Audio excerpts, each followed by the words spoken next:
Fala pessoal, eu sou o Gustavo Pagotto, fundador da Pipe Lovers, embaixador do Zorro CRM e esse é mais um episódio do Vamos de Vendas.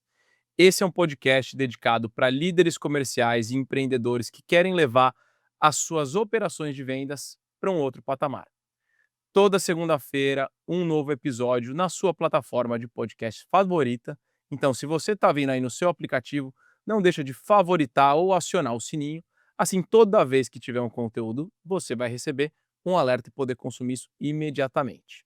Aproveita e já segue a @zorrobrasil, Vamos de Vendas Podcast e também me segue lá, @gupagoto, no Instagram para compartilhar os insights que você vai ver. Nesse episódio de hoje, a gente vai falar sobre estratégias de vendas baseada em unidades de negócio. E para isso, eu resolvi convidar um grande parceiro de longa data, já tive a oportunidade de trabalhar com ele no começo da minha carreira, eu era estagiário lá, quem sabe ele conta aqui algumas pérolas de estagiário que tem por aí. Mas o nosso convidado de hoje é o Cristiano Gregórios, atualmente diretor executivo da Softplan, responsável pela unidade de negócio da indústria da construção. Mas o Cristiano teve aqui uma longa história no mundo de tecnologia, começando pela IBM, depois TOTUS, passou pela Red Hat, Lynx e agora está morando aqui em Floripa, né, Cris? É isso aí? É isso aí. Primeiro, obrigado pelo convite, pela oportunidade aqui de compartilhar um pouco da jornada, dos aprendizados, das bateções de cabeça. Eu acho que vai ser um papo legal. Obrigado realmente pelo convite. A jornada foi longa. Na apresentação a gente fala em mais de 25 anos de experiência, mas a gente parou os 25 lá atrás, né, para não entregar totalmente a idade. Mas um prazer. Obrigado pelo convite, Gustavo, poder compartilhar um pouco aí dos aprendizados com os ouvintes do podcast. Boa, cara. E assim, acho que é muito legal da sua experiência. Eu, particularmente, eu estou empreendendo faz quase 3 anos, mais ou menos o tempo que você está morando aqui em Floripa, né? E para mim, acho que todo o sucesso que eu estou tendo nesse começo, pelo menos, ele está muito pautado em ter trabalhado com pessoas como você, que tiveram uma carreira muito sólida, muito consistente, né? Você falou aí de 25 anos, e você trabalhou em empresas que tiveram aí uma visão mais horizontal no mercado, né, ou seja, elas tinham software para vários segmentos e também, agora mais recentemente na Softplan, focado no determinado mercado de construção, e também na época da Lynx, que era um mercado mais, focado ali no varejo. Eu queria que você falasse um pouco das diferenças de você ter uma empresa que é mais generalista, né, eu lembro na época da TOTS, o fundador lá falava que, pô, é muito bom quando você tem múltiplos segmentos, porque você consegue balancear os riscos de mercado. Por outro lado, quando você está num negócio que é muito, nichado ou segmentado, você ganha um nível de especialização. Mas eu queria ouvir um pouco, da sua experiência sobre isso, sobre a sua visão de ter uma visão mais horizontal ou mais vertical em relação às soluções e os clientes. Boa, vamos começar com o foco aí do papo de hoje. De fato, eu passei, falando em termos de software, né, saindo um pouco da experiência de IBM, mas falando de TOTUS, de Infor, Red Hat, empresas com operações que endereçavam vários segmentos, na Lynx, mergulhando especificamente no varejo, e aí descobrindo que o varejo não é um segmento, mas ele é um macro segmento, e aí uma atuação subsegmentada fazia todo sentido. Uhum. E aí agora, na experiência mais recente, na unidade da construção, uma vertical específica para endereçar um mercado específico. E na minha visão, Gustavo, eu acho que passa naturalmente por evolução dos negócios e maturidade do mercado. Quando a gente volta lá atrás, de um momento até que a gente conviveu junto na TOTS, lá 2010, por aí, havia uma imaturidade do mercado em termos de adoção de tecnologia. Então, soluções mais genéricas eram muito mais aceitas. Uhum. Você conseguia penetrar no mercado, você não endereçava todo o mercado, você não endereçava tão bem empresas menores, porque essas empresas menores não demandavam tecnologia, e naquele momento já se falava em verticalização. A própria TOTS já começou-se como que eu monto um portfólio de produtos verticalizado, às vezes mata um produto, às vezes consolida alguma solução, começa a se montar estratégia. E de uma forma bem objetiva, para o nível de maturidade que o mercado está hoje, 2025, o que vem pela frente, a especialização ela é fundamental. Você não ter um produto que enderece um nicho específico, que você conheça as dores mais profundas daquele mercado, dificilmente você vai conseguir crescer. Dificilmente você vai entender as dores do mercado para. E aí não é só força de vendas, não é só abordagem de comunicação na parte de atração de novos clientes, mas realmente ter produto que resolva as dores daquele mercado específico. Então, eu acho que na minha jornada, eu tive experiências em operações mais genéricas, aprofundei nos últimos anos em algumas soluções verticais e uma diferença central é atender realmente as dores mais profundas do negócio. Você dificilmente consegue ter um produto único que atenda diferentes segmentos. Aí tentando materializar um pouco, pegando a minha passagem pela Lynx, eu fiquei 7 anos na Lynx, e a Lynx ela é reconhecida, sempre foi reconhecida como solução líder para o varejo. Dentro da Lynx, a atuação também era verticalizada. Então, havia uma vertical para food services, uma vertical para calçados, uma vertical para farmácias, outra para postos de combustíveis, porque são varejos completamente diferentes. Isso gera conhecimento profundo do negócio, uma abordagem mais clara de entendimento de dores daquele segmento, qual é a jornada do cliente, como ele interage com o sistema que você está levando para ele, como que o teu sistema de fato resolve as dores daquele teu cliente. E quando a gente olha em termos de estrutura, gera complexidade, gera duplicidade de estruturas, gera duplicidade de roadmaps. Então, muito que se fala assim, temos que ter sinergias, capturar sinergias. Nem todas as sinergias são capturáveis, porque se você efetivamente busca capturar o máximo de sinergia, vou ter no meu time de desenvolvimento uma squad única para desenvolver BI. O BI que o varejista de uma farmácia vai utilizar é completamente diferente do que um dono de posto ou que enfim. Cada vertical tem as suas peculiaridades, e aí esse aprofundamento te traz, de fato, um entendimento que a estrutura precisa ser mais robusta, a estrutura é completa, desde produto, tecnologia, design de produto, até propriamente o time de vendas. O time de marketing que vai ser responsável pela atração dos novos clientes e a estrutura de vendas.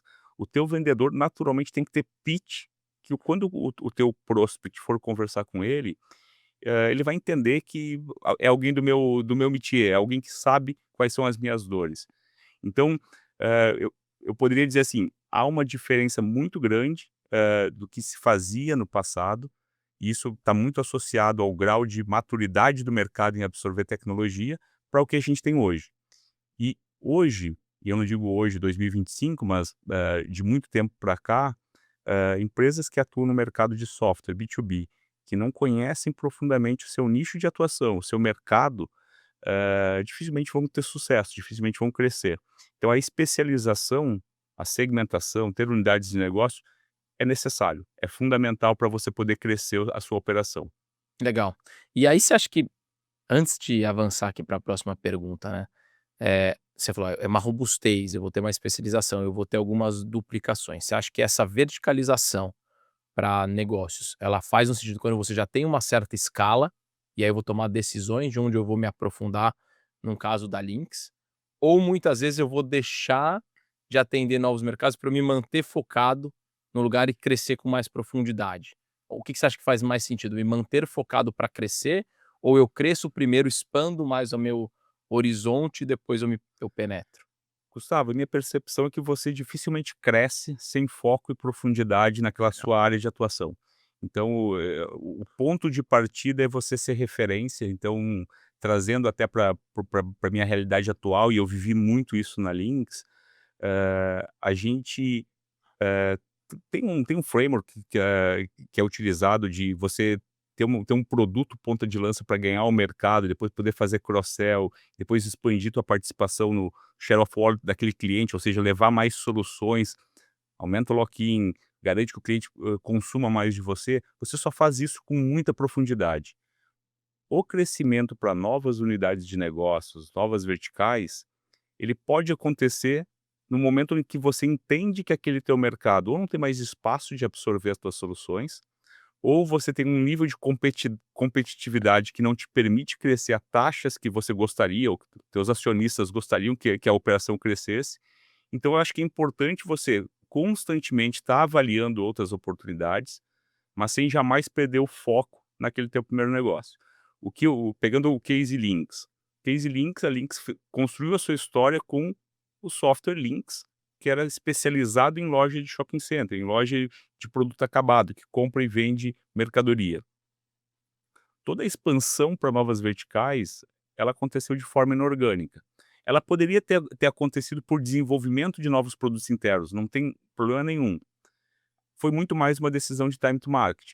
Eu vou criar uma nova unidade de negócio, uma nova vertical, vou desenvolver uma nova especialidade dentro de casa, ou eu vou ao mercado e vou me associar a quem já é especialista. Então, o crescimento inorgânico, principalmente para médias empresas que já estão bem posicionadas no segmento, é algo que tem que ser sempre avaliado, como uma alternativa de mais rapidamente você endereçar um novo segmento de negócio, e aí ter uma nova estrutura, respeitando sempre as peculiaridades dessa nova vertical, entendendo que não necessariamente os teus playbooks atuais vão ser aplicáveis para essa nova vertical, mas claro, tentando buscar algum tipo de sinergia de conhecimento da forma como você opera. Então, eu vi muito isso na Lynx, é como a gente trabalha na Softplay, então a gente acredita muito na verticalização, a gente tem unidades de negócio que atuam profundamente nos seus segmentos, e a gente avalia eventualmente novas verticais, mais como oportunidade de crescimento inorgânico, para não perder a especialidade, não direcionar o time de produto, Não diluir o foco, né? não diluir o foco. O foco para mim continua sendo algo fundamental. Você, a partir do quem está mais em início de jornada, a partir do momento que você tem aquele teu product market fit, que você começa a endereçar, que você começa a levar isso a mercado, você já identificou seu ICP, você começou a tracionar resultado, o primeiro passo é como que eu aprofundo nessa especialidade com mais portfólio, nessa vertical, nessa unidade de negócio.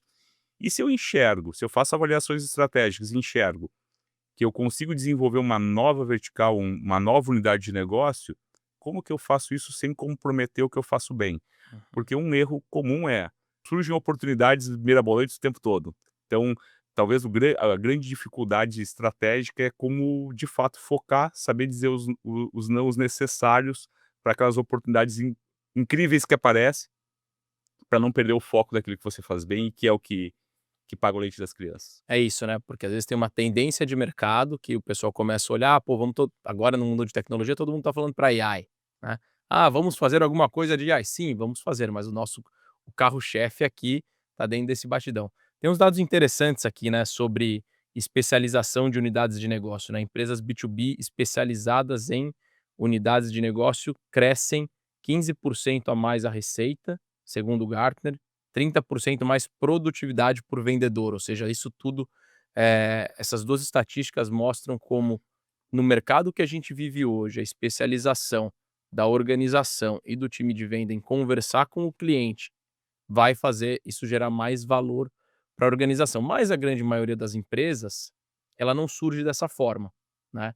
Eh eu queria ouvir de você como que se dá essa transição de uma empresa que trabalha no modelo tradicional, ou seja, onde eu tenho todas as minhas estruturas, marketing, vendas, produção ou desenvolvimento, suporte financeiro e etcétera, para eu começar a trabalhar no modelo matricial. Da onde começa? Da onde vem essa fagulha? Como que isso se organiza? Eu separo a área de serviços, de shared services, né, serviços compartilhados, e libero ali a área de vendas. Como que uma empresa pode começar esse movimento? Eu acho que o primeiro ponto é entender se eu já estou estabelecido, se eu já tenho uma base de clientes, é um back to basics e entender quem é meu cliente, Uhum. entender qual é a jornada do meu cliente. Então, imagine que eu sou uma software house, eu tenho uma solução mais genérica, eu endereço varejistas, eu endereço setor de serviços, enfim, diversos setores diferentes, e eu entendo que para crescer eu preciso me especializar. Legal, dessa minha base, o primeiro ponto de partida quais são os clientes que de fato têm os melhores KPIs? Quais são os clientes que ficam mais conosco? Onde está o maior LTV? Quais são os clientes que ficam, que têm um engagement score, seja qual a metodologia que você use para considerar engagement score, mas quais os clientes que tiram melhor proveito do teu produto? Uma vez que você define isso, aí vem a escolha difícil. Como que eu deixo de desenvolver produto para os outros clientes? Como que eu faço escolhas de eventualmente abrir mão de receita para focar naquilo que a longo prazo vai ser melhor. Pegando novamente um exemplo da Lynx. A Lynx, no produto dela, embora a Lynx seja considerada um player relevante no varejo, ela começou lá atrás endereçando a indústria têxtil. Tinha muita malharia, tinha muita indústria têxtil que utilizava o produto. Em determinado momento a escolha foi, este produto não evolui mais. Nosso foco não está aqui. Pô, mas tem tickets que são 20, 30 vezes maiores, tickets médios do que os demais. Legal, mas eu não escalo. Eu não tenho possibilidade de escalar. Então, à medida que você tem o mapeamento da sua operação, o mapeamento do teu mercado, dos teus clientes, e aí esses clientes estão em segmentos, em áreas de atuação diferentes, você precisa escolher o que priorizar. Algumas estratégias para escolher. Primeiro, qual é o tamanho do mercado? Qual é o nível de competitividade desse mercado? É um mercado mais ou menos competitivo? Tem mais players ou menos players? O meu produto é competitivo em termos de preço, em termos de entrega de valor ou não? Dentro desse mercado, eu tenho mecanismos para aumentar o ticket médio, até para pagar contas, caso eu não evolua o outro produto. E eu não estou falando de nenhuma ruptura de dizer o seguinte: "Tchau, outros clientes, eu não quero mais vocês". Não, mas você desfoca o desenvolvimento desse outro produto. E isso passa por produto, isso passa por especialização do time de vendas e passa por estratégia de aquisição.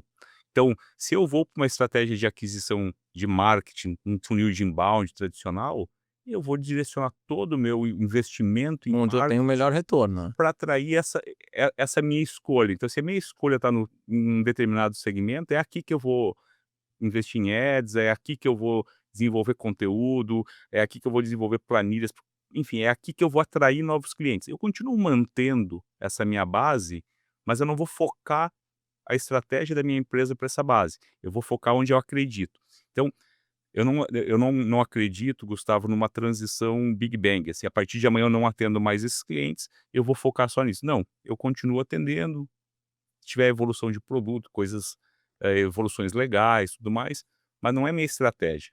Onde eu vou botar dinheiro para aquisição de clientes está nessa minha estratégia. E passa por conhecer o teu cliente, conhecer a jornada dele com o teu produto, o teu diferencial e o tamanho do mercado. Se eu tenho um mercado gigantesco, que eu tenho uma base penetrada baixa e eu acredito que eu consigo expandir, essa é a escolha. Então, ou seja, primeiro eu vou começar olhando para o tamanho do mercado, vendo se eu tenho product market fit, se eu tenho aderência ali com aquela solução, e aí eu começo a segmentar esses clientes e a alocar as pessoas de acordo com aquele nicho dessa unidade de negócio que eu escolhi. Obviamente, a empresa não vai de um dia para outro, tá todo mundo trabalhando de assim, no outro dia tá trabalhando do outro, certo? Você vai realocando as áreas, vai vendo as demandas, vai vendo as capacidades, porque depois você entra na parte de alocação de custos disso, né. Agora uma parte do financeiro vai para a unidade de negócio A, uma parte do financeiro vai, então primeiro você aloca a parte dos clientes, o atendimento e depois você vai arrumando a casa para dentro. A parte do CSC ou das estruturas de apoio, RH, jurídico, financeiro, enfim, é uma área comum, muda pouco isso. O que realmente muda é o que está na cozinha, o produto de fato, é onde você vai investir em ser percebido como uma solução para aquele segmento, e as tuas estratégias de aquisição. Aquisição passa por marketing, vou participar mais eventos, vocacionados a essa indústria que eu vou atender, vou formar meus vendedores, né, nesse caminho, então eu vou levar conhecimento sobre a jornada desse cliente, quais são as dores desse cliente, desse segmento específico, passa por essa jornada de capacitação do time, passa naturalmente, como é que eu crio um plano de incentivos focado a isso, como é que eu desincentivo vendas. Talvez eu não preciso, simplesmente abolir a venda dos outros clientes. Não, mas a estratégia está focada aqui,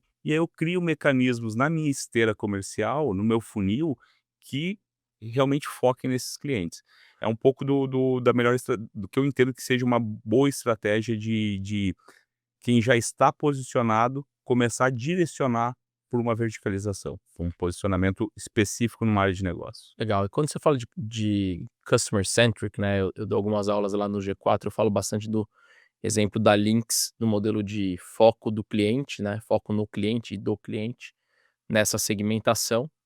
Eh, Agora tem outras formas também de você criar unidades de negócio, né, você pode criar unidades de negócio que sejam baseada em segmentações regionais, né, então eu vou ter as minhas unidades, como era o modelo que a gente tinha na TOTVS lá, né, as filiais, eu posso ter unidades de negócio que estão baseadas em tamanhos de clientes, eu vou atender os pequenos, os médios, os grandes, eh, tem outras dimensões para olhar, né. Nas 2 últimas empresas que você passou, foi uma decisão de segmentação particularmente focada num produto que atendia um determinado nicho de clientes.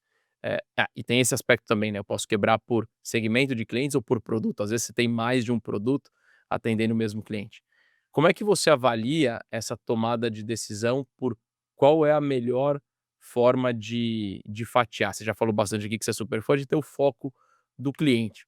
Que outros elementos seriam, que te fariam levar para um caminho diferente? Eu acho que o ponto de partida é a segmentação do negócio. Você essa é uma premissa, você tem que conhecer profundamente do negócio. Pegando o exemplo aqui da Zorro CRM, legal. Como que eu aprofundo o CRM para atender demandas de negócio de serviços, ou da indústria de seguros, ou da indústria de B2B, de software B2B, e eu endereço efetivamente isso. Então a segmentação por, negócio, ela para mim é o ponto de partida. As demais segmentações, eu enxergo elas como consequência, como o próximo passo do crescimento. Então, a partir do momento que você começou a crescer, você vai definir quais são suas estratégias de go-to-market, se eu vou ter uma estrutura de inside sales, funil tradicional de inbound marketing, com SDR, passa para inside sales, se eu vou ter canais regionais atuando ou de forma exclusiva ou de forma complementar à minha estrutura de inside sales, se eu vou para uma estratégia de produto, vou para um PLG, vou criar algum outro mecanismo do cliente absorver o meu produto. Meu produto vai estar disponível para aquisição no site. Tudo isso são estratégias que você vai levar de como você vai chegar no seu cliente. O meu mercado é grande pra caramba. O meu cliente tem demandas, específicas que regionalmente eu acredito que eu consigo endereçar melhor. Naturalmente, pós-pandemia, a gente começou a ver um cenário muito mais aberto por parte do mercado de absorver implantação remota, contato remoto, tudo mais, mas tem alguns negócios que demandam uma proximidade regional. Pô, eu preciso ter uma unidade de negócio, seja própria, seja um canal, seja uma filial, uma franquia, não importa, mas eu preciso ter unidades regionais. Então é uma subsegmentação, então é um recorte que você faz regional. A questão do porte, eu acredito muito, eu acho que é um recorte super necessário, vai depender naturalmente do quanto o seu produto consegue endereçar diferentes portes. Aí eu vou trazer, por exemplo, atual que a gente tem aqui na Softplan, dentro da unidade da construção. Basicamente, o que que a gente tem? A gente tem um mapeamento do mercado da indústria da construção. Então a gente endereça produto para incorporadoras, construtoras, loteadoras, empreiteiras, instaladoras, são diversos, atores da indústria da construção. A gente não tem a gente não está na parte de comercialização com imobiliárias, enfim, mas a gente endereça vários atores. Legal. E tem vários portes. Então, quando eu pego, por exemplo, a minha base de clientes, eu tenho clientes que faturam 6, 7 bi, e eu tenho clientes que faturam 5, 6 milhões, que para uma consultora não é nada. Então, eu tenho um mapeamento, eu tenho basicamente no tamanho total de mercado na minha base, eu segmento ela, eu fraciono ela, e no nosso caso eu tenho lá clientes P1, P2, M1, M2, G1, G2, G3, e eu identifico onde que está meu ICP. Então, basicamente, no nosso caso, eu tenho um ICP que ele circula entre o cliente M1, M2, M3 e G1. Esse é o meu filé mignon, é o cliente que vai ter o maior LTV, é o cliente que vai ter o maior uso, o melhor uso da ferramenta. É um cliente melhor do que um cliente, por exemplo, G3. Que vai te dar muita complexidade, vai exigir muita sua Vai exigir muito vai achar que é o dono da esforço. empresa. Exatamente. Só que eu também quero esses clientes G3. Então, eu vou focar a minha estratégia de atração no meu ICP, mas eu quero atuar na pirâmide como um todo. Então, eu preciso ter uma estrutura que converse com esses entes, e eu preciso criar estratégias. Pô, para essa faixa de clientes G2, G3, eu preciso criar uma estratégia de ABM, por exemplo, porque é um cliente complexo, com um nível de interlocução lá dentro complexo, eu preciso conhecer, eu preciso mapear, eu preciso criar estratégias comerciais diferentes. Quando eu falo com o cliente P2, o, o cara que entrou no nosso site, que baixou o material, que o meu SDR vai fazer o primeiro contato, é o dono da construtora. É ele que vai tomar a decisão. Então, assim, um ciclo de venda muito mais curto, muito mais direto, muito mais no modelo SaaS tradicional, aquele de ciclo de venda mais curto, muito mais transacional, por mais que eu esteja vendendo uma solução complexa, tão complexa quanto a que eu estou vendendo para o cliente grande. Mas ter segmentações regionais, eu entendo que elas são necessárias à medida que você cresce e que você identifique demandas dos clientes por presença, por pessoas que falem a mesma língua, que têm o mesmo sotaque, que tenham histórias em comum para contar.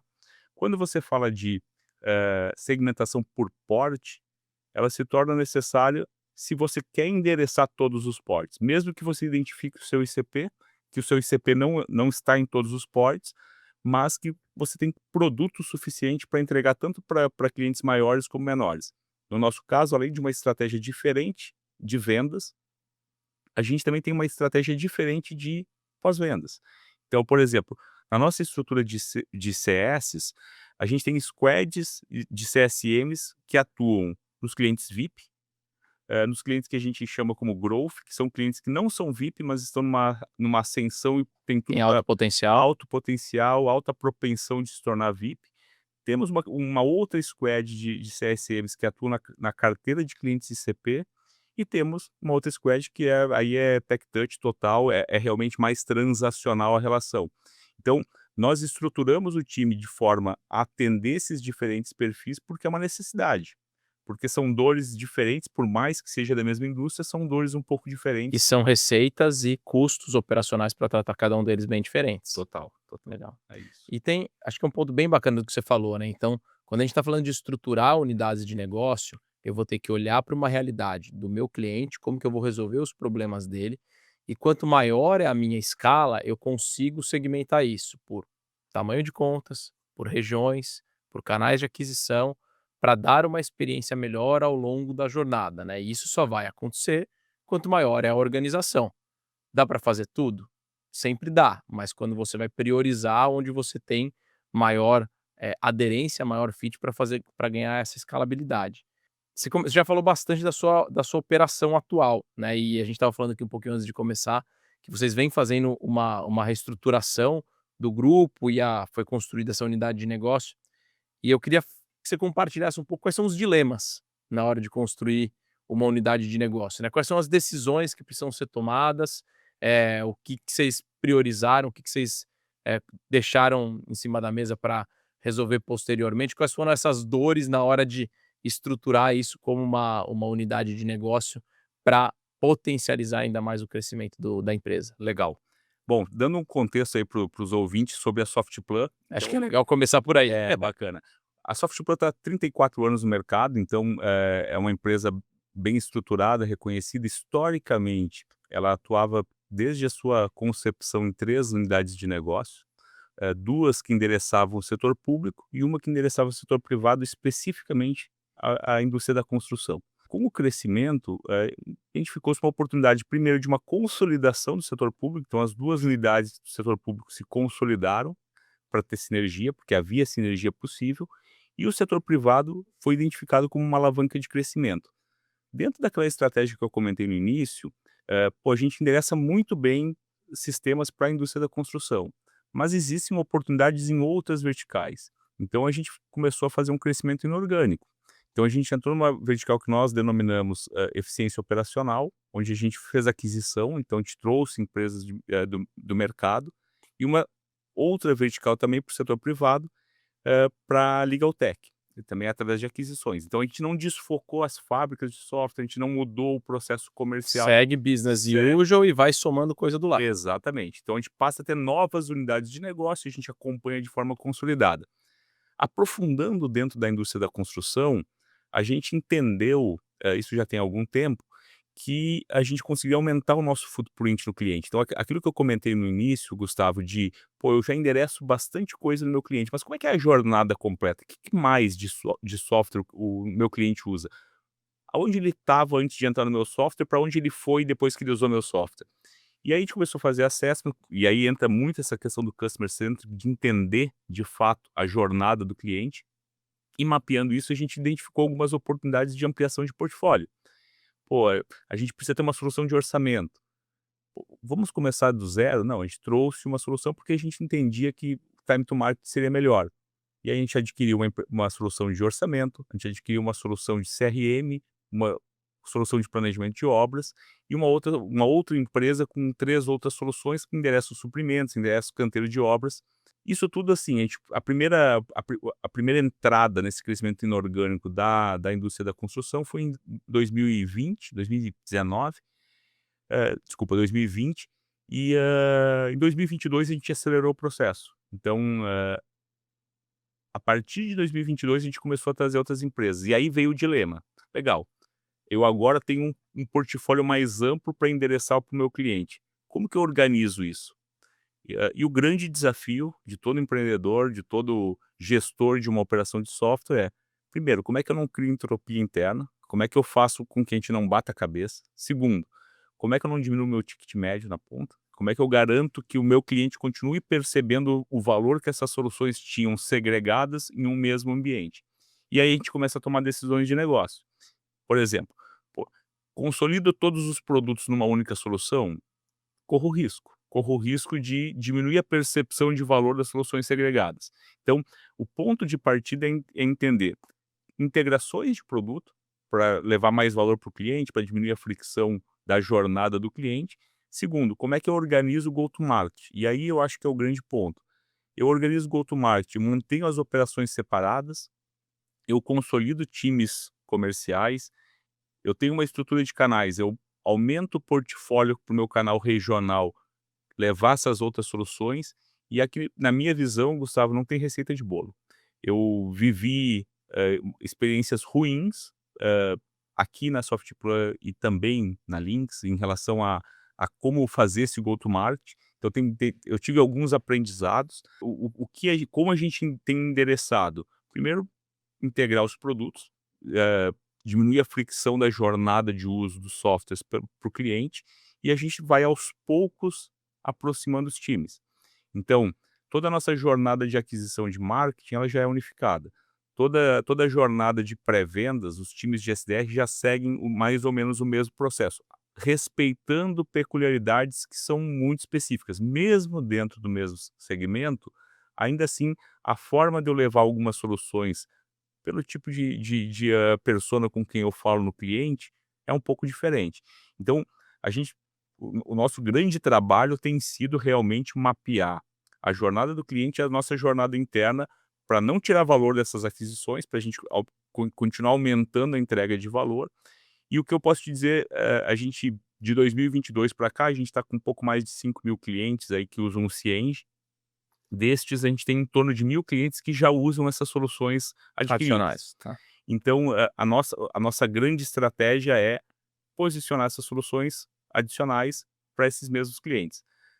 Prioritariamente, respeitando o processo comercial, o processo de vendas, a jornada que historicamente essas empresas já faziam com seus clientes, porque senão eh, se a gente imagina que a gente vai empacotar o nosso playbook e dizer: "Segue aqui o playbook", a gente vai ter problema. Eu já vi isso acontecer em outras empresas. Então a gente respeita e a gente começa um processo de Educação também dessa base de clientes. educação, afunilamento. E hoje, por exemplo, assim, o nosso time de canais, a grande maioria das soluções já são comercializadas para o nosso time de canais. E como que o canal leva essas soluções novas? Aí é investimento em treinamento, Uhum. aí é investimento em equipe. A gente, historicamente, o canal que vendia Cienge, quando a gente fala de Prevision, que é uma solução de planejamento de obras, é algo familiar, mas é algo que tem uma série de especificidades de linguajar, de problemáticas que a gente resolve, que eu preciso capacitar ele. Eu preciso capacitar, eu preciso fazer um enablement, eu preciso entregar enxoval Modelos de de vendas, implantação, de eu preciso serviço. enxoval de vendas, eu preciso entregar base de demonstração, eu preciso deixar ele pronto para absorver essas novas soluções. Então a gente está trilhando, acho que a gente poderia estar fazendo mais rápido do que a gente tem feito, eh, mas a gente tem conseguido já bons resultados da execução da estratégia. E um ponto não menos relevante, que isso é uma frase de um de um executivo aí que trabalhamos em conjunto com ele, que hoje está na Zenvia, o Gilcinei Hansen, ele fala assim, aprendi com ele essa frase: produtos não se integram, o que se integram são pessoas. Então, eu acho que o grande desafio num processo como esse é como que eu garanto que as pessoas vão se integrar nesse novo propósito, que é um propósito muito maior, Aham. e como que a gente consegue, através das pessoas, levar essa solução para o mercado. Bem legal disso que você contou dessa estratégia de vocês, porque a gente falou lá atrás, né? A construção de uma unidade de negócio, ela parte de eu entender do meu cliente, como que eu entendo o negócio do meu cliente, o meu negócio resolvendo o problema dele. Eu vou montar uma estratégia de go to market para chegar nesse cliente, seja por tamanho, por região, por canal de aquisição. E a hora que eu conquistar esse cliente, eu tenho uma avenida gigante de crescimento através de cross-selling de vários novos produtos, mas eu preciso estar preparado para ter o atendimento. E eu queria falar um pouco sobre isso, porque quando você se especializa no cliente, numa unidade de negócio, você vai ganhando cada vez mais conhecimento sobre ele e isso, ó, naturalmente reverbera numa melhoria da experiência do cliente, numa melhoria de atendimento. Você comentou muito aqui sobre o atendimento dos seus canais com esses clientes. Eu queria que você, exemplificasse, que contasse alguns casos de como que, clientes são beneficiados de uma empresa se especializar cada vez mais dentro de uma unidade de negócio, que benefício que vocês estão tendo para o cliente, que naturalmente chega para vocês ali como eficiência, como aumento de receita, como redução de ciclo de vendas e por aí vai. Boa. Passa por alguns pontos, tá, eu acho que você conhecer a jornada do cliente, eu vou retomar o assunto, né, mas você conhecer toda a jornada do cliente, como que ele interage com os sistemas e que tipo de dores ele tem. Pegando o nosso exemplo, um cliente nosso, típico, ele usa entre 4 e 8 softwares. Um ERP mais diversos softwares, um software de RH, um CRM, enfim, ele tem um software para controle de canteiro de obras, ele tem vários softwares. Você entender, como ponto de partida, quais são os softwares que estão disponíveis no mercado, eh, que mais clientes usam ou que têm espaço de crescimento maior, porque resolvem dores mais latentes, muitas das dores, talvez alguns clientes nem sabem que tenham, eu acho que é o ponto de partida. Então, você fazer um bom assessment, e ouvir de fato o cliente. Não se apaixonar pelo seu produto, pela solução que você leva, mas pelo problema do cliente é o ponto de partida. Isso é desafiador. Nosso caso, uma empresa que tem 34 anos de mercado, o Cien já é um produto que tem 34 anos, ele evoluiu muito, ele avançou muito, a gente disruptou ele várias vezes, por isso a gente é líder de mercado hoje, mas nosso time de produto é apaixonado pelo produto. Abrir mão disso e entender quais são as dores que a gente não endereça e buscar soluções reais, eu acho que esse é um primeiro desafio. Feito isso, fazer as integrações e entregar esse valor da integração nativa com os teus produtos para o cliente é um segundo valor, porque diminui o número de pontos de contato, diminui a necessidade de equipes internas para manter esses produtos, manter as integrações vivas, tudo mais. Você tira esse ônus do cliente e você traz para dentro de casa. Tem um canal único de atendimento, tem um portal único para abrir chamadas, se relacionar, ter um ter vo você como o nosso cliente passa a ter mais produtos, ele aumenta o faturamento, ele fica mais relevante, para o fornecedor e naturalmente o nível de atendimento dele, naquela escala de CSMs, por exemplo, ele passa a ser atendido por um outro profissional. E quando a gente olha para o mercado como um todo, não o cliente A ou o cliente B, muitos clientes que não teriam acesso a essas soluções por desconhecimento, por falta de correr atrás, opa, espera aí, se a turma do Cienge foi lá e buscou essa solução, deixa eu ver, deixa eu conhecer. Então a gente passa a ter a possibilidade de ofertar para um volume muito maior de clientes, soluções que resolvem problemas reais que eles têm, que eles não sabiam como resolver, que muitas vezes eles resolviam de forma bambu e arame, de alguma forma eles se viravam, mas, faltava alguém que o educasse de como resolver. Esses são alguns pontos em relação à integração de produto. E um outro, para mim o ponto central é, pô, eu passo a ter um parceiro que está constantemente olhando e mapeando novas tecnologias, novas soluções, isso vale para a gente aqui na SoftPro ou qualquer outro player do mercado, você ser percebido pelo teu cliente como uma empresa inovadora, como uma empresa que vai estar constantemente buscando algo novo para oferecer para o cliente. Então, à medida que o cliente te percebe como sendo esse parceiro, você deixa de ser um fornecedor, você de fato vira um parceiro, vira um advisor, você vira muito mais, você muda a sua relação com o cliente. Isso traz um ganho para o cliente, eh, óbvio, traz um ganho para a software house, traz um ganho para quem está executando a estratégia, mas traz um ganho para o cliente que ele fala assim, cara, não vou me preocupar com isso, porque se tem alguma coisa nova, eu sei que tem alguém olhando por isso e amanhã vai bater na minha porta, então é um colateral super relevante para os nossos clientes. Ou seja, quanto mais relevante você é em termos de solução ou até mesmo de gasto, né, despesa que esse cliente tem com você, ele passa a te dar mais atenção, ele considera você mais e você está ali, numa relação cada vez mais próxima. Obviamente você tem a expectativa dele também subiu, né, então se você não estiver entregando conforme ele está pagando, Total. ele vai buscar procurar um: "Pô, tô pagando tudo isso aqui para esse cara, com isso aqui eu consigo coisa melhor", né. É, falando dos riscos, né, falando dos riscos, à medida que você aprofunda o conhecimento, amplia teu portfólio, às vezes você muda o nível de alçada de aprovação dentro do cliente. Então, você estava O gerente coordenador aprovava: "Opa, agora tem que ir para o CFO para agora aprovar". agora tem que ir para o CFO, porque agora o ticket ficou mais pesado. E aí você, de fato, tem que provar que você está entregando valor. Mas a partir do momento que você está falando com o CFO, é porque você está entregando mais soluções, e aí você se diferencia do mercado de uma forma onde vão ter poucos players que vão entregar o valor que você entrega. E aí o CFO vai olhar assim: "Pô, mas tá caro essa conta, vamos olhar o mercado. Quem que entrega o que esse parceiro está entregando? Puta, não, eu tenho que buscar esse, eu tenho que montar um Lego com 4 fornecedores". E aí você cria um lock-in positivo, não é um lock-in no mau sentido, mas você cria uma amarra tão forte com o cliente, que de fato o cliente te percebe como parceiro, porque ele percebe que não tem outro player no mercado que vai entregar o que você está levando para ele, né. Uhum. É, e aí tem uma responsabilidade do time de vendas de conseguir demonstrar esse valor, explicar por que que o seu Lego tudo junto é melhor do que 4 separados, né, acho que tem um trabalho aqui do time comercial de conseguir fazer Total. essa venda. Total. É amadurecimento do time comercial, não tenha dúvida, não é fácil, não é fácil, e isso seja time direto ou time indireto de canal, a gente acha que o time direto é mais fácil do que quando é canal. Ah, porque o canal a vida inteira vendeu o produto um, agora tem o produto 2 e ele não está vendendo, não está tracionando como a gente espera, vamos fazer dentro de casa com inside sales.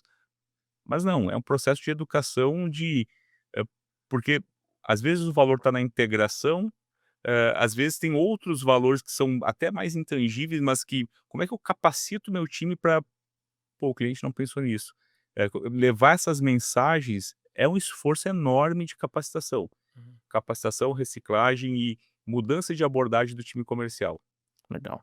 Agora eu queria entrar no voltando nas suas vidas passadas aí, né, às vezes a gente fala: "Pô, era tão bom naquela época".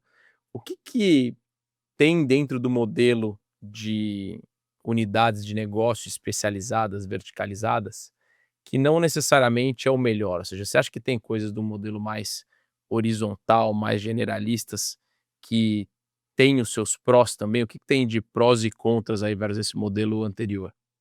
Eu vejo o modelo, mais generalista, ele é mais, escalável. Uhum. Você consegue ter playbooks mais facilmente replicáveis.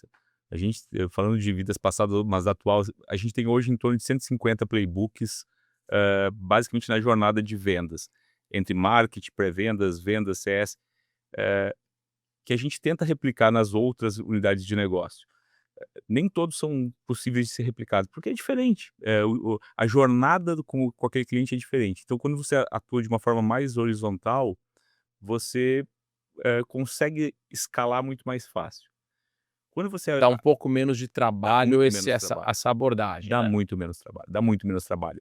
Dá muito menos trabalho de capacitação, porque você vai com um discurso mais generalista de entrega de valor, você naturalmente, você continua tendo a necessidade de, encontrar o teu product market fit, encontrar o teu cliente ideal e como você leva valor para ele, mas essa jornada de apresentar o valor é muito mais fácil de você replicar isso numa estrutura, que é mais horizontal. Isso a gente tem dentro de casa. Quando a gente fala da Softplan, tem uma solução que é o checklist fácil, que a gente endereça a indústria automotiva, a gente endereça varejo, a gente endereça agronegócio, é verticalizado. E é uma solução, enfim, cresce absurdamente, é uma solução que, na regra dos 40, ela está acima de 70, enfim, a gente tem bons indicadores e funciona. Então, mesmo numa estrutura verticalizada, ter uma unidade mais horizontal também funciona. Outro benefício que você tem, sinergias. A gente falou antes sobre produto, quando você tem soluções muito verticalizadas, unidades de negócio muito específicas e você quer, de fato, atender às dores do cliente, você vai fazer levar muita especificidade daquele negócio para o teu produto. Se você atua de uma forma mais, horizontal, por exemplo, eu vou pegar, indústria de manufatura discreta, vou levar um produto para essa indústria. Não importa se é de plástico, se é enfim, não importa qual a manufatura discreta, eu vou levar um discurso mais tranquilo, eu vou aprofundar menos as especificidades do meu produto.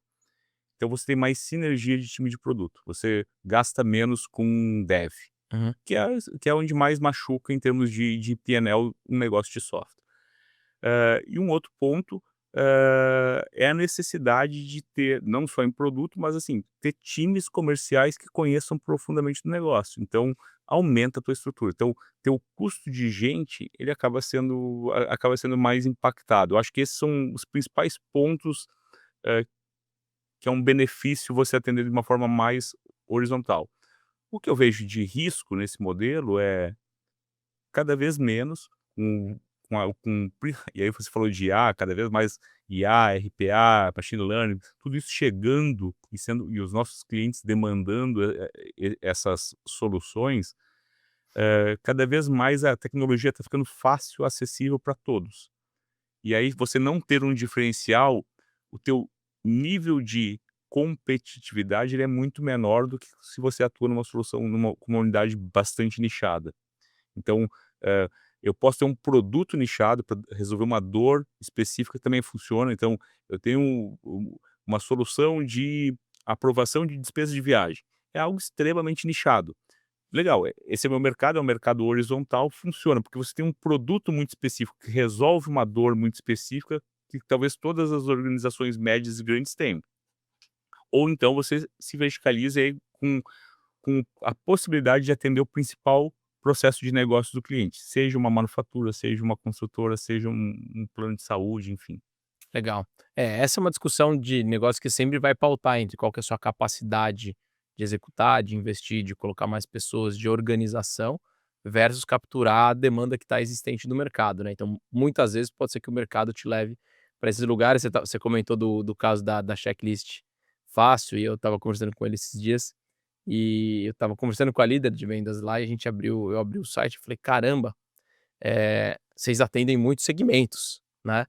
E eu falei: "Deve ser muito difícil para o vendedor, porque você está gerando lead de todos quanto a esses segmentos, e aí caiu um lead lá de uma, uma empresa automotiva, de uma indústria, enfim, de uma obra, e esse cliente tem que falar com esse cliente, esse vendedor tem que falar com o cliente.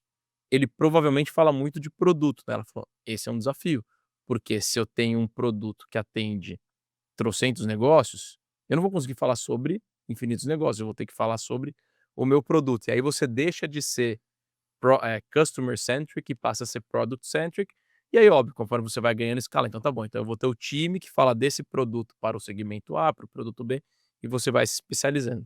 É o desafio de ir balanceando a capacity da carga da organização, né. É isso, pegando esse exemplo, assim, qual é o momento, né? Uma empresa que cresce, é uma unidade de negócio hoje que cresce absurdamente, que ela tem um produto provado em diversas verticais. E aí, o momento agora é exatamente de entender aquilo que a gente falou, quais são as 4 verticais, Onde que eu ponho triple down, né. que é exatamente aonde vai ser o deep dive dos próximos 2, 3 anos, dentro dessa solução, porque é uma solução que fala muito com a área de qualidade, que fala com algumas áreas de empresas de diferentes segmentos. Legal. Pô, agora eu preciso aprofundar mais para ser relevante em segmento.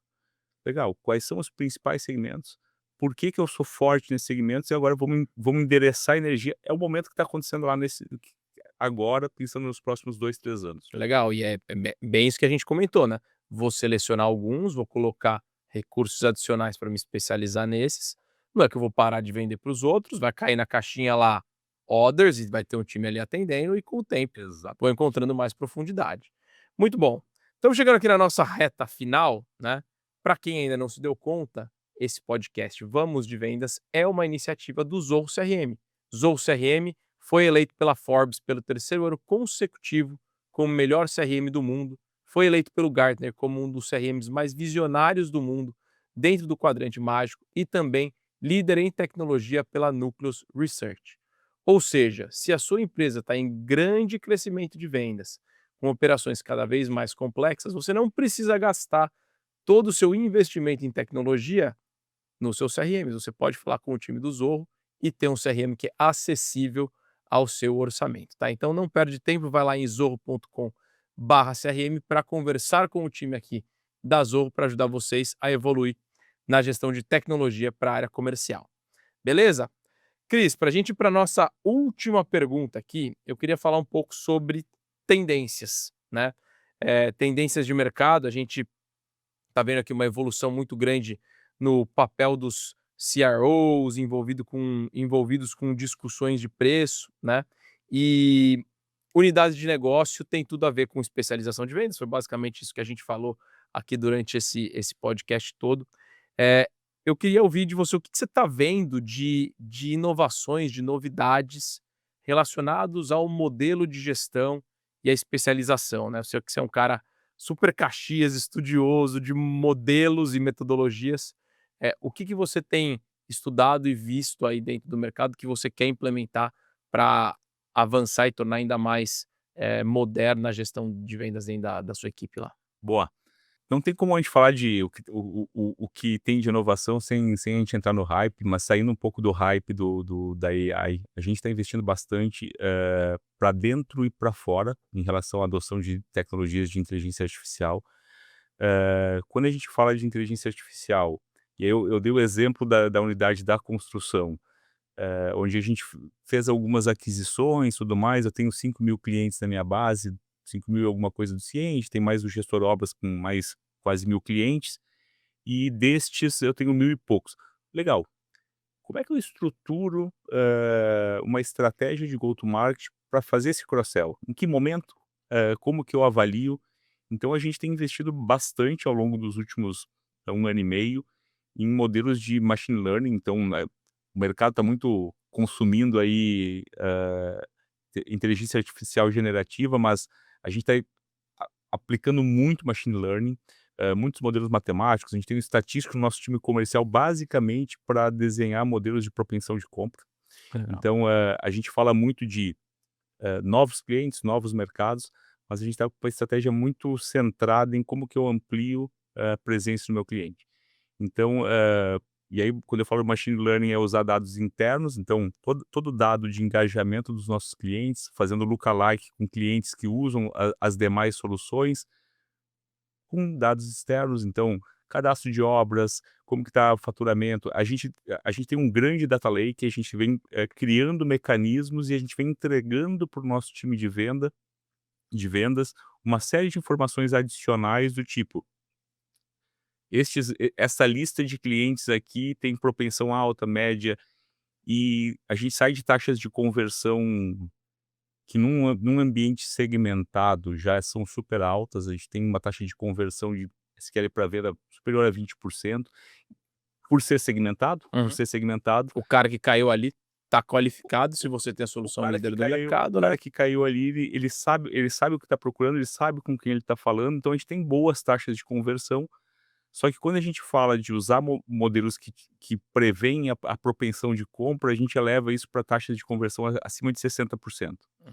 Então a gente tem investido bastante em entregar, negócios, principalmente quando a gente fala de base de clientes, o que de fato tem possibilidade mais, imediata para uma adoção nos próximos 30, 60 dias, e o próprio modelo se retroalimenta e tem dado resultados muito bons.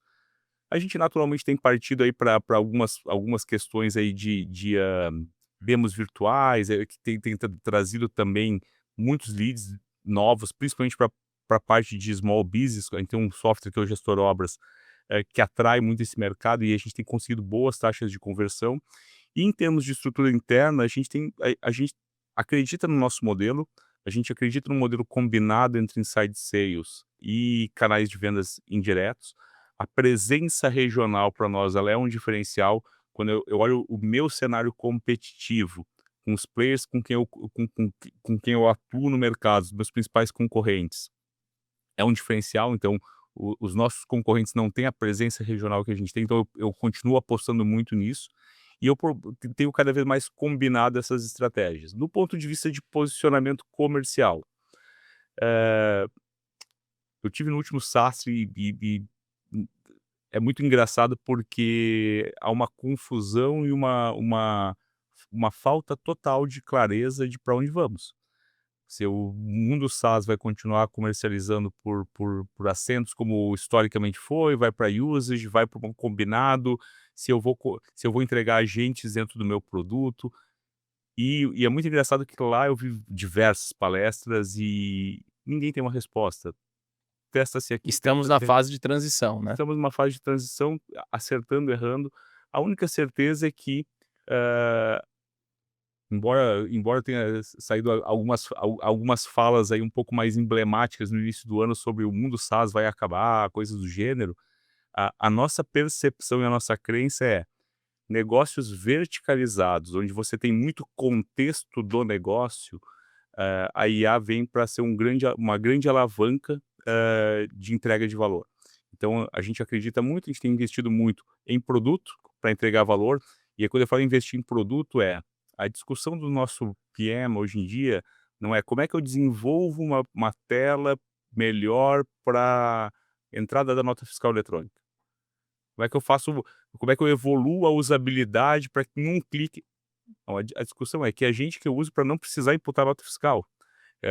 Eu preciso desse processo, não preciso. Pô, mas isso vai matar o usuário. Não importa, se eu não disruptar, alguém vai.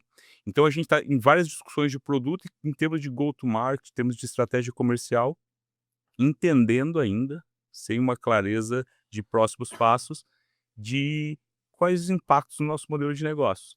A nossa única certeza é que a gente está, neste momento, vivendo um momento muito transformacional.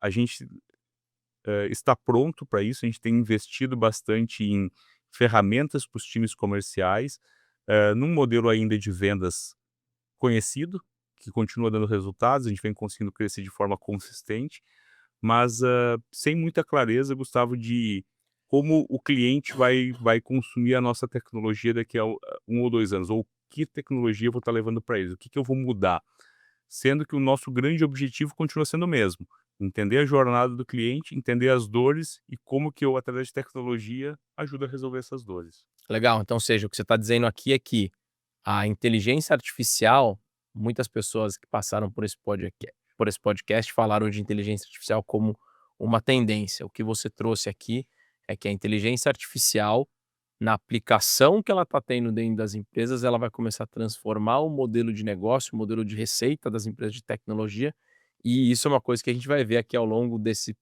um ano próximo e como que isso vai reverberar dentro das empresas, né?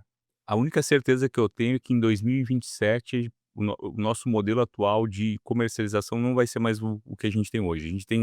A gente já tem testado algumas questões de forma de cobrar do cliente, a gente já tem entregue bastante valor usando IA sem cobrar do cliente, ainda para entender o uso, Qual entender que é o valor qual que é realmente o va gerado? exatamente. Eu acho que quem tá no ambiente de prover solução, antes de querer sair cobrando: "Ah, agora tem um agente, tem um adicional aqui de mais X reais". Não, espera aí, esse agente que eu estou entregando, qual é o workload que ele reduz da operação, como que eu faço isso? O ponto de partida é primeiro entregar o valor para depois, aí sim, uma vez que você Para o identificou, cliente pagar feliz, né? paga feliz, paga feliz. Então, é uma ferramenta, internamente a gente tem, usado muito, muito, muito. Nosso time de suporte, só como uma referência, a gente atende mais ou menos 18.000 chamados por mês.